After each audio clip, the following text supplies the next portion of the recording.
Good morning, you're watching Addis News Hour. I'm Zor Desaling. Thank you for joining us and do stay tuned. The Main Peace Committee says there is an urgent need to conclude a ceasefire agreement as soon as possible.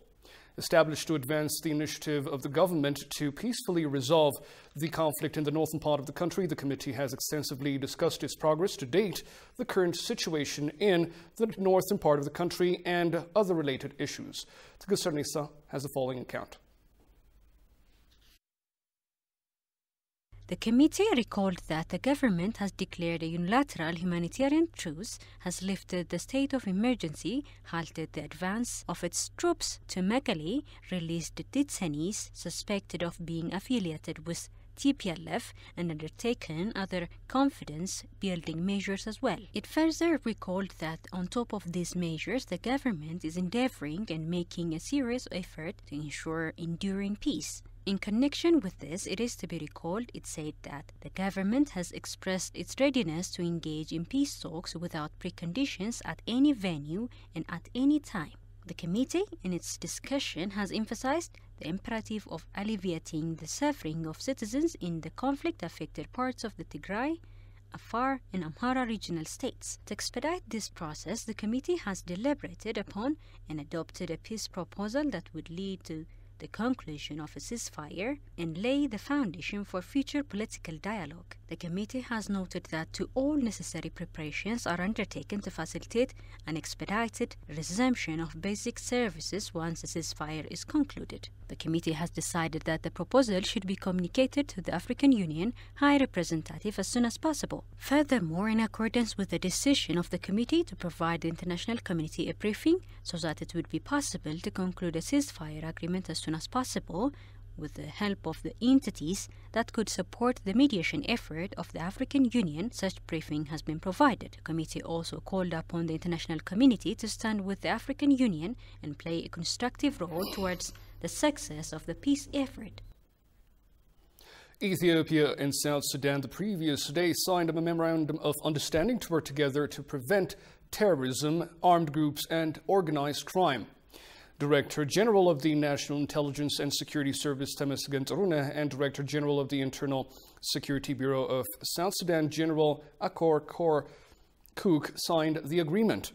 The agreement is expected to level the ground for joint controls and taking action against terrorist groups, rebel forces, armed groups, and organized criminals, with the mission to disrupt peace and security in the border areas of Ethiopia and South Sudan and destabilize the East African region. In a related development, the INSA also signed a memorandum of understanding with the Citizenship and Immigration Registration Directorate of the Ministry of Internal Affairs of South Sudan.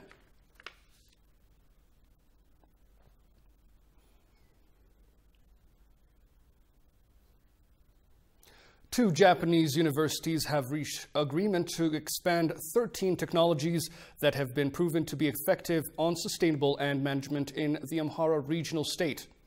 The technologies were invented in a research conducted over the past 5 years with a budget of $3 million by Bahir Dar University in collaboration with the Japanese Totori and Shimane universities. Speaking at the occasion, head of the Regional Agricultural Bureau, Almaz Gizio, said the region's ecosystem is vulnerable to soil erosion. The research works conducted by the three universities have brought about a change in integrating soil and water treatment, land fertility, productivity, and the benefit of the society. President of Bahir Dar University, Dr. Freo Tagenya, for his part, said the research works that Bahir Dar University has been conducting in collaboration with Japanese universities is unique.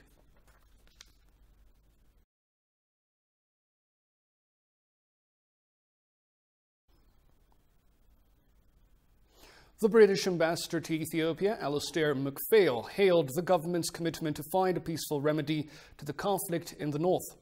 Talking to ETV, Ethiopia's peace talk and national dialogue agenda should be inclusive and determined to usher in a new spirit of solidarity among Ethiopians. Kasan Chani reports.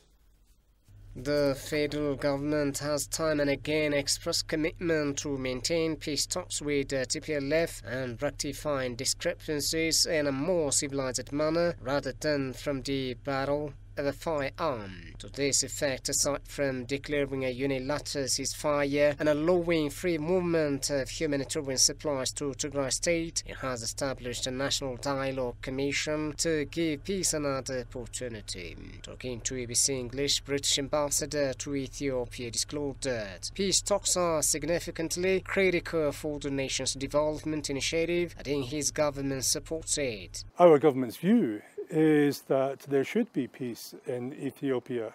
I have just described how we have enjoyed a productive relationship with all Ethiopians in your development path. Development is very difficult to achieve while there is conflict, and there are a number of conflicts in this country. Since the very beginning of the conflict in the north, from the 4th of November 2020, we have called on all parties to stop fighting, protect civilians, and to negotiate. We continue to urge all parties to negotiate. We are delighted to see that both the government and the TPLF have appointed peace committees, and we look to the mediation to convene talks as soon as possible.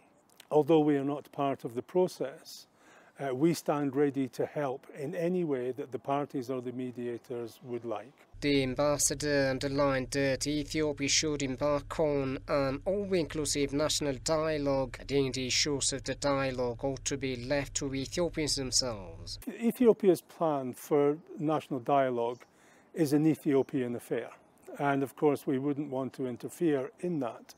Although of course we would love to see a successful, inclusive national dialogue.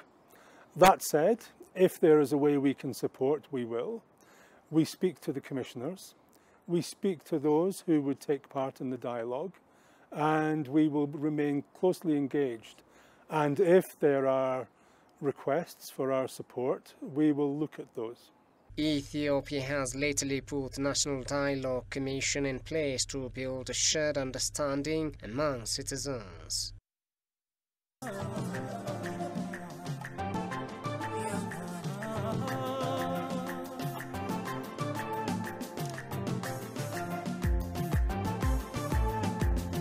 Song is by legendary Jamaican artist Bob Marley, the genre's biggest star. Many Ethiopian artists joined the reggae music style of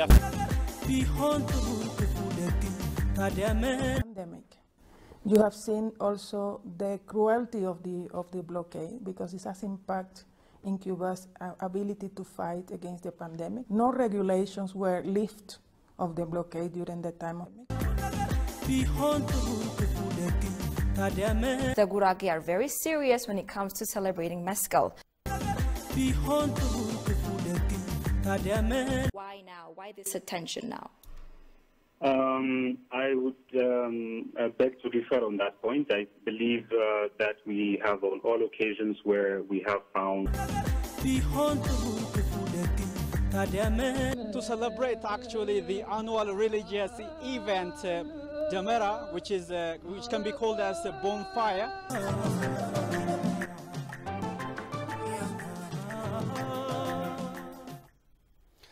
The Ethiopian government disclosed that fertilizer is being distributed to farmers in Shire and Aksum towns of the state of Tigray. Support for farmers in other areas of the state to enable farmers cultivate their lands during the rainy season will continue, it said. The support is also meant to create conducive environment for preventing farmlands from growing dry and turning fallow. The government expressed commitment to scale up efforts to provide the necessary support to the people of Tigray in cooperation with international partners.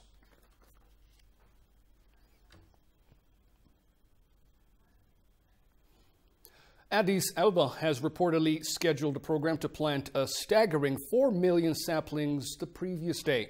Reports from the mayor's office indicate that the Green Legacy program has been holding in the 11 sub-cities of Addis Ababa since 6 a.m. in the morning. At the event, the mayor's office called for youth, students, enforcement agencies, religious leaders, artists, investors, volunteers, and all the residents of the city to stamp their bright green legacy in the places prepared for planting in every district of the city.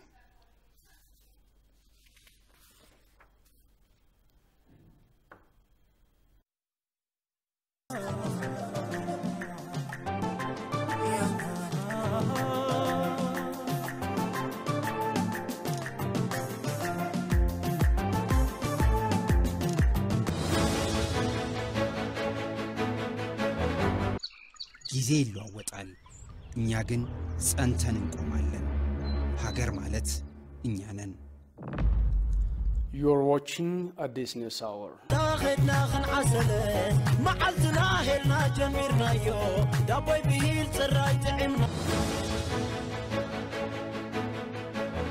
Stories that happened regarding Ethiopia over the past 24 hours. Okay, there have been just a handful of stories, but for the time being, I've just chosen two of them, which are for.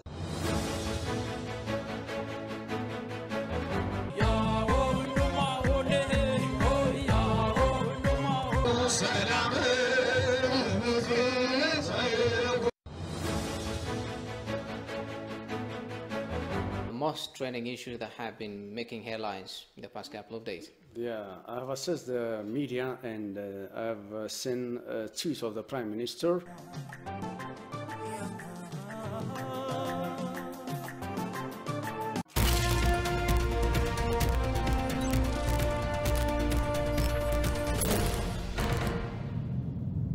The Ethiopian Investment Commission, in collaboration with the Ethiopian Embassy in India and the Indian Economic Trade Organization, delivered a virtual conference aimed at attracting Indian companies that specialized in information technology enabling services. Ethiopian Ambassador to India Tizita Mulugeta highlighted support and reform by the government, adding that Ethiopia will do its level best to introduce additional enabling environments for investment. Deputy Commissioner of the Investment Commission also reaffirmed the unwavering commitment by the government to encourage investors in the sector. Companies with varying levels of ICT sector operations from the ICT hubs of Bangalore, Hyderabad, Mumbai, and Kashmir have presented respective interests and product specializations.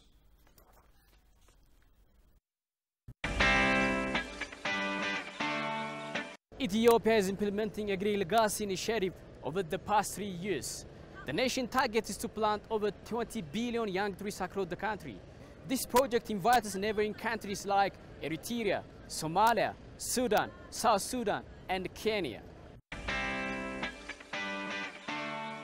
Ethiopia's microeconomy remains hopeful despite many challenges. ETV English will look into this in greater details through fresh stories and news analysis.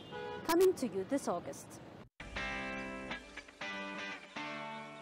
In August, top stories on Addis News Hour. After the conflict in the northern parts of Ethiopia, the TPLF is preparing another wage of war against Ethiopia. ETV Language is discussing these matters with professionals, experts, politicians, even government officials. We brought this information on Addis News Hour. Stay tuned to ETV Languages.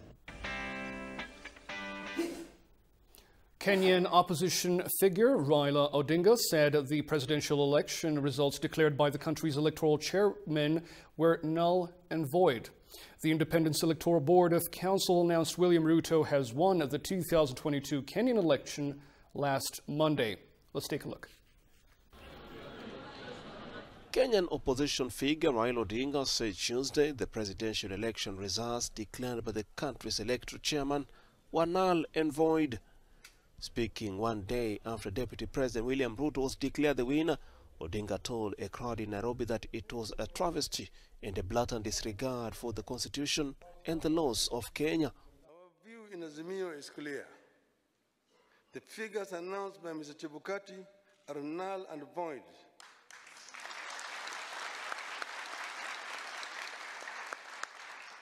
He acted with gross impunity and in total disregard of the Constitution and our laws.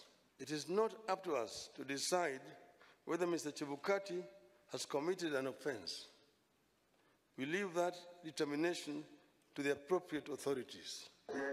Odinga supporters in his stronghold of Kisumu welcomed the veteran politician's move to pursue all constitutional and legal options after rejecting the outcome of elections that awarded victory to his rival, William Ruto. Everybody has been waiting to listen from him. Maybe if he could have said, you go to the street and you demonstrate. I'm welcoming the peaceful way he talked, and I'm really appreciating the polite words from our elected president. 4 of the 7 commissioners abruptly announced they couldn't support the results, and Odinga supporters scuffled with the remaining commissioners at the declaration venue. The battle now leads to the country's top court, the Supreme Court of Kenya. You're watching Addis News Hour, and it's time to take a recap of the following top stories. The federal government is ready to resolve the conflict in the northern parts of the country.